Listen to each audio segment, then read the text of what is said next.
Thank you. You have a great day. Every good thing has got to come to an end. The IGA grocery store in Prentice is closing. The owner, Ken Dearth, has been in the grocery store business off and on since 1957. I love my customers. I love communicating with them. And I love these little kids that come in here. They make my whole day. Dearth has run the Prentice store for nearly 20 years. It's a good community. It's a good store. They're good people.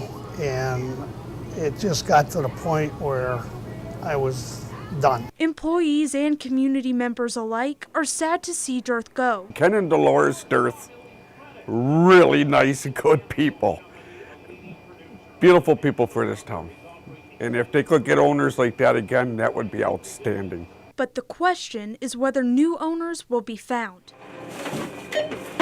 Dearth had one potential buyer back out, and he is now talking with Great Lakes Foods to try and ensure a grocery store remains in town. Economic-wise, retail-wise, it's a blow to see him have to make the decision. Dale Hakinen works with the Price County Economic Development Association. He says a grocery store is an integral part of the community. We're going to have to see what we can do to help to make sure that we have one for recruiting other businesses to make sure there's a grocery store here. Prentice potentially being without a grocery store isn't just an economic problem. It's terrible. I gotta go a lot farther now to get groceries, and I'm getting old. The nearest grocery stores are in Phillips or Medford. You have some of the elderly or the disabled people and low-income people that don't drive. It kind of hurts the community a little bit. Dearth is hopeful he can sell the store to a new owner. It's a good area.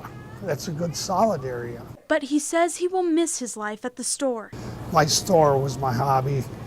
My customers was my life. And I enjoyed it. We are covering the news in Prentice. Dakota Sherrick, Newswatch 12.